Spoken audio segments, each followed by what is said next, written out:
selamat datang dalam tahap kedua pembahasan mengenai media komunikasi secara digital. Dalam tahap ini kita akan membahas mengenai paid search marketing atau disebut sebagai pay per click atau PPC. PPC ini merupakan bentuk dari pengiklanan secara konvensional tetapi menggunakan search engine, di mana customer untuk mendapatkan hasil pay per click dia harus mengetikkan juga keywords atau kata kunci, kemudian melalui search engine akan ditampilkan hasilnya, tetapi biasanya akan tertulis di situ sponsored link ataupun hasilnya itu advertising atau ads, ada tulisan ads atau iklan secara bahasa Indonesia dalam hasil search engine. Biasanya letaknya di atas website secara natural atau sebelah kanan dari search engine. Walaupun paid search berbayar kepada Google, tetapi belum tentu bayaran Anda yang tinggi bisa menentukan Anda akan tampil dalam ranking Google. Sehingga beberapa faktor yang Anda bisa lihat di slide di sini adalah faktor yang mempengaruhi website Anda bisa tampil secara paid kepada Google. Antara lain bisa diperhatikan dari budget Anda, kemudian jumlah yang akan dilelang, gitu ya. Kemudian click through rate, ada berapa traffic yang masuk atau link yang Anda juga munculkan di partner Anda. Kemudian struktur kampanye, kemudian kualitas yang baik, kemudian termasuk landing page dari website perusahaan itu kualitasnya cukup baik, bukan website yang palsu karena Google bisa mendeteksi, kemudian penggunaan content network juga. Jadi semua ini disebut sebagai quality score. Jadi bukan serta-merta pembayaran Anda mahal, maka Anda akan muncul dalam hasil search engine, tetapi Google juga memiliki suatu kriteria berdasarkan kualitas dari website dan kualitas dari iklan. Secara ringkas, maka disebut juga quality score ini adalah kombinasi click-through rate, yaitu adalah relevansi dari teks dan kesesuaian dengan apa yang dicari oleh customer, kemudian relevansi dari landing page, jadi memastikan bahwa ketika customer klik, maka websitenya akan muncul pertama kali tampilannya itu sebagai landing page, kualitasnya baik dan sesuai dengan relevansi yang diinginkan oleh customer, kecepatan website, dan metode lain yang masih tetap berkaitan dengan relevansi, dengan keywords yang diketik oleh customer. Apa saja keunggulan dari paid search marketing? Pertama, seorang pengiklan tidak membayarkan iklan mereka ketika itu hanya ditampilkan dalam Google, tapi mereka membayar hanya ketika ada yang mengklik link tersebut. Jadi baru tampil saja, tidak perlu bayar. Kemudian pay-per-click advertising itu highly targeted karena berdasarkan pada keywords yang diketikkan oleh customer. Good accountability, jadi hasilnya cukup bisa dipertanggungjawabkan. Ketika customer benar-benar ingin tahu lebih banyak, maka dia harus membayar sebagai perusahaan. Bisa diprediksi dan juga lebih simple daripada search engine optimization karena tidak perlu banyak memperhatikan hal-hal yang rumit terkait dengan tes dalam website. Bisa juga memampukan perusahaan untuk melakukan remarketing karena Google merupakan memberikan itu secara for free. Ketika customer mengklik apa yang mereka ingin cari, maka mereka juga bisa mentarget customer dimanapun mereka berada. Kecepatan juga baik dan bisa meningkatkan brand dari perusahaan. Kelemahan dari paid search marketing adalah kompetitif dan juga expensive. Expensive di sini ketika perusahaan harus melakukan pembayaran, jumlahnya seringkali agak lebih mahal. Kemudian kompetitif di sini artinya kita harus memastikan kualitas kita juga baik. Kalau tidak, yang muncul adalah iklan dari perusahaan lain.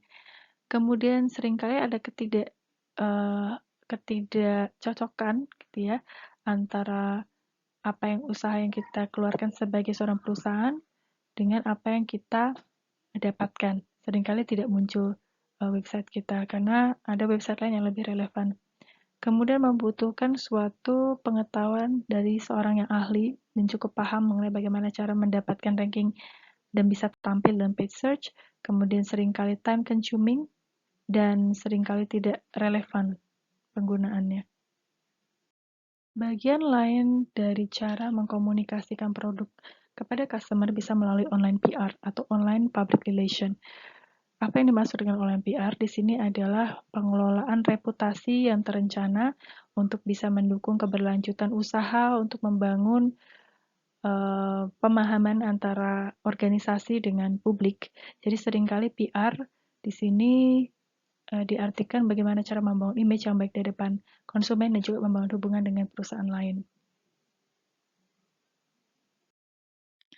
Secara online, Public Relation di sini memiliki tugas antara lain memastikan bahwa banyak pengunjung datang ke website. Yang dia lakukan adalah melakukan inbound link building. Jadi dia bekerja sama dengan pihak-pihak lain untuk memberikan link di sana-sini, link perusahaan di sana-sini, dan memastikan orang datang ke website perusahaan. Penciptaan konten, dia menciptakan konten apa yang tulis di dalam website, menyediakan blogs, kemudian memastikan dia juga terlibat dalam release simple syndication, melakukan press release, kemudian memiliki media-media yang cukup mempengaruhi customer untuk mau datang ke website. Kemudian meningkatkan engagement dialogues itu adalah dua area kedua dari PR. Aktivitasnya kita bisa lihat yang mereka lakukan adalah melakukan survei atau polling, kemudian menggunakan sosial media antara lain. Kemudian membangun kampanye untuk membahas atau menyebarkan informasi. Antara yang mereka lakukan adalah membuat kampanye untuk melakukan viral marketing terkait dengan produk ataupun jasa perusahaan. Sedangkan yang keempat, mereka berada di garda depan menjadi pihak yang menjadi juru bicara perusahaan ketika terjadi krisis.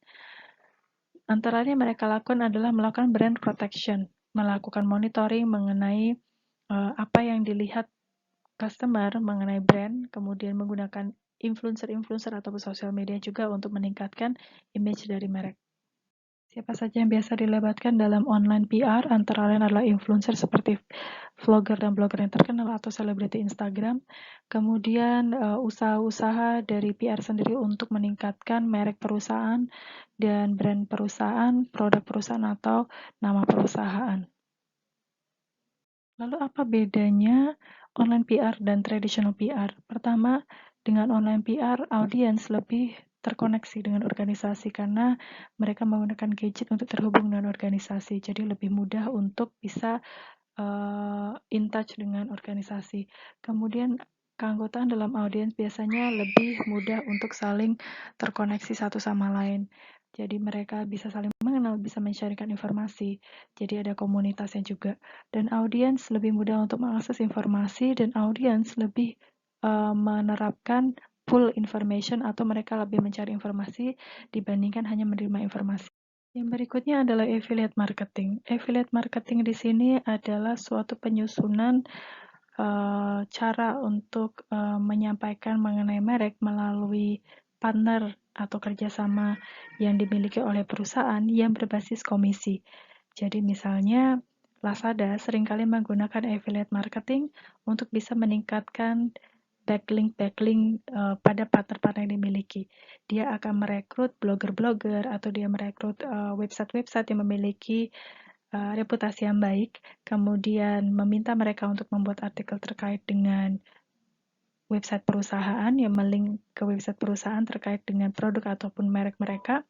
Kemudian ketika ada customer yang mengklik pada link dalam blog ataupun website tersebut, mereka akan mendapatkan komisi dari Lazada. Berikut ini adalah model afiliasi marketing, dimulai dari pengunjung yang mengunjungi melalui website afiliasi, kemudian dilakukan tracing software, lalu masuk ke dalam website perusahaan, lalu komisi diberikan kepada website afiliasi. Ketika mereka melakukan pembelian, itu juga akan masuk ke tracing software yang masuk ke website perusahaan.